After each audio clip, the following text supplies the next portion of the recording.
നമ്മുടെ പ്രാണനെ നഷ്ടപ്പെടുത്തി കളയുവാൻ വേണ്ടി പിശാച് ഏതെല്ലാം രീതിയിൽ പ്രവർത്തിച്ചു, അവിടെയെല്ലാം ദൈവത്തിന്റെ വീര്യപ്രവൃത്തിയാണ് ജയമായി തീർന്നത്. ഇത് താൽക്കാലികമായിട്ടുള്ളതല്ല, ഈ ദയ എന്നേക്കുമുള്ളതാ. ആ ഒരു വീര്യപ്രവർത്തിച്ച് ദൈവമക്കൾ തിരിച്ചറിയണം. ഞാൻ യഹോവയെ സ്തുതിക്കേണ്ടതാണ്. ദൈവദാസൻ പറഞ്ഞിട്ടില്ല ഞാൻ സ്തുതിക്കുകയും ആരാധിക്കുകയും ചെയ്യുന്നത്. ദൈവം എന്റെ ജീവിതത്തിൽ വീര്യപ്രവൃത്തി ചെയ്തുകൊണ്ടാണ്. എന്റെ അടുത്തിരിക്കുന്ന ആൾ സ്തോത്രം പറയുന്നതുകൊണ്ടല്ല ഞാൻ സ്തോത്രം പറയുന്നത്, ദൈവം എന്റെ ജീവിതത്തിൽ വീര്യപ്രവൃത്തികൾ ചെയ്തുകൊണ്ടാണ്.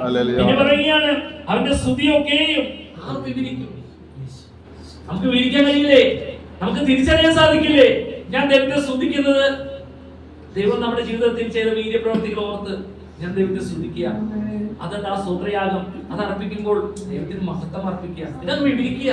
ഞാൻ എന്റെ ദൈവത്തെ സ്തുതിക്കും, ഞാൻ എന്റെ ദൈവത്തെ മഹത്വപ്പെടുത്തും. പക്ഷെ ഒരു കൂട്ടം ആളുകൾ മാത്രം ദൈവത്തെ സ്തുതിക്കാതെ, ദൈവത്തെ മഹത്വം അർപ്പിക്കാതെ ഭൂമിയിൽ ജീവിക്കുന്നു. അവര് ദൈവത്തെ തിരിച്ചറിയാതെ ഭൂമി ജീവിക്കുന്നവര് മുടിഞ്ഞു പോകുന്ന ഒരു കൂട്ടത്തിൽപ്പെട്ടതാണല്ലേ, അല്ലെ? മുടിഞ്ഞു പോകുന്ന കൂട്ടത്തിൽപ്പെട്ടതാണ്. ജലപ്രളയം ഉണ്ടായപ്പോ ഒരു കൂട്ടം ആളുകൾ മാത്രമേ രക്ഷപ്പെട്ടു, അല്ലെ? ദൈവം പറഞ്ഞ അനുസരിച്ച് ആളുകൾ രക്ഷപ്പെട്ടു. ബാക്കിയുള്ള ജനങ്ങളോ അവർ മുടിഞ്ഞുപോയി.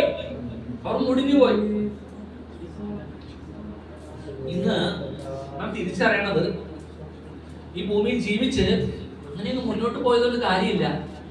ദൈവത്തെ അറിഞ്ഞ് നാം മുന്നോട്ട് പോകണം. ദൈവത്തെ അറിഞ്ഞ് ജീവിക്കണം. ദൈവത്തെ അറിഞ്ഞാൽ ദൈവത്തിന്റെ കൽപ്പന വെളിപ്പെടും.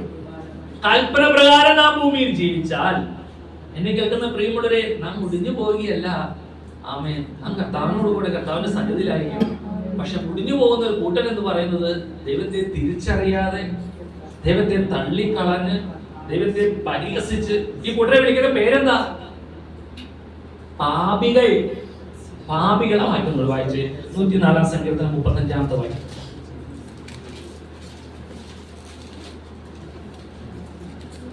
പാപികൾ ഭൂമിയിൽ നിന്ന് മുടിഞ്ഞു പോകട്ടെ, ദുഷ്ടന്മാർ ഇല്ലാതെയാകട്ടെ. എന്മനമേ യഹോവയെ വാഴ്ത്തുക, യഹോവയെ സ്തുതിപ്പിക്കുക. നോക്കിയേ, ദൈവത്തെ സ്തുതിക്കാതെ ഭൂമിയിൽ ജീവിക്കുന്ന ആളുകൾ അവർ മുടിഞ്ഞു പോകും. പിന്നെ ദുഷ്ടന്മാർ ഇല്ലാതെയാകും.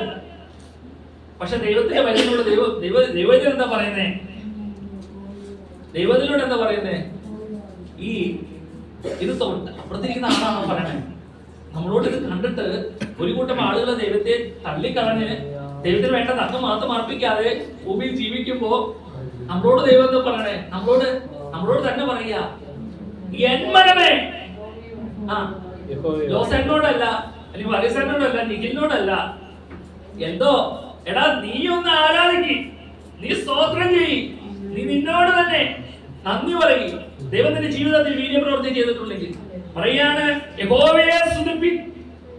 നോക്കിയേ, എൻ മനമേ യഹോവയെ വാഴ്ത്തുക, യഹോവയെ സ്തുതിക്കുക, സ്വയം പറയുക. അങ്ങനെ സ്വയം നമ്മളോട് എപ്പോഴെങ്കിലും ദൈവം സംസാരിക്കാറുണ്ടോ?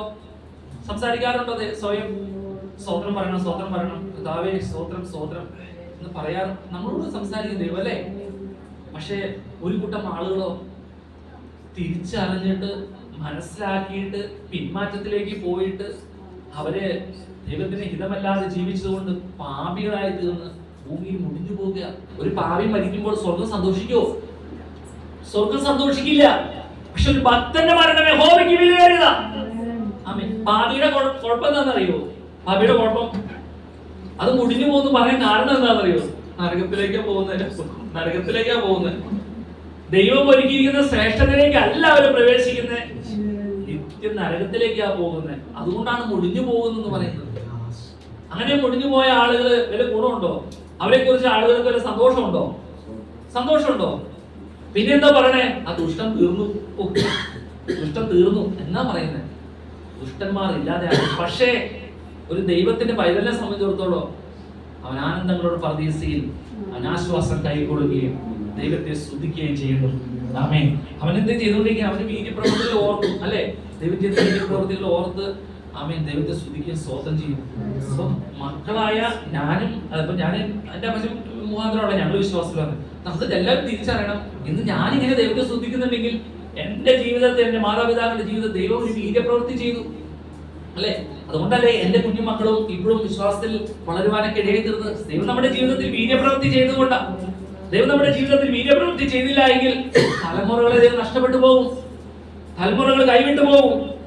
ഇതെല്ലാം നമ്മൾ ഓർക്കുമ്പോ കർത്താവിന് സ്തോത്രം പറയുന്നു, സ്തുതിക്കുകയും ചെയ്യണം. അതുപോലെ തന്നെ ആമേൻ, ന്യായത്തെ പ്രമാണിക്കുന്നവരും എല്ലായ്പ്പോഴും നീതി പ്രവർത്തിക്കുന്നവരും ഭാഗ്യവാന്മാർ. നമുക്ക് ദൈവമക്കൾക്ക് ഒരു ന്യായമുണ്ടല്ലേ? തോന്നി പോലെ ജീവിക്കാൻ ദൈവമക്കൾക്ക് വ്യവസ്ഥയില്ല. തോന്നി പോലെ ജീവിക്കാൻ ഒരു ന്യായപ്രകാരം, വചനപ്രകാരം എങ്ങനെ ജീവിക്കണം? യഹോവയുടെ ന്യായപ്രമാണത്തിൽ സന്തോഷിച്ച് അവന്റെ ന്യായപ്രമാണത്തെ രാപ്പകൽ ധ്യാനിക്കുന്ന മനുഷ്യൻ ഭാഗ്യവാനാണ്. അപ്പോ ഒരു ദൈവവചനം ജീവിക്കുന്നത് ഒരു പ്രമാണമുണ്ട്, ഒരു ന്യായമുണ്ട്. അതനുസരിച്ചാണ് ഒരു ദൈവത്തിന്റെ പൈതൽ ജീവിക്കുന്നത്, അതിനെ പ്രമാണിക്കുന്നവരും. പക്ഷെ ദുഷ്ടന്മാരുടെ പ്രത്യേകതയോ അവര് ന്യായത്തെ അനുസരിക്കില്ല, പ്രമാണത്തെ മുറുകെ പിടിക്കുന്നില്ല, പ്രമാണം അനുസരിച്ചല്ല അവർ ജീവിക്കുന്നത്. അതുകൊണ്ട് അവർ മുടിഞ്ഞു പോകുക. എന്നാൽ ദൈവത്തിന്റെ പൈതലിനെ കുറിച്ച് ദൈവത്തിന്റെ വചനം പറയുന്നു, ഇത് ഭാഗ്യവാന്മാരാണ് ന്യായം അനുസരിച്ച് ജീവിക്കുന്നവർ. എന്നൊക്കെ ഒരു വാക്യം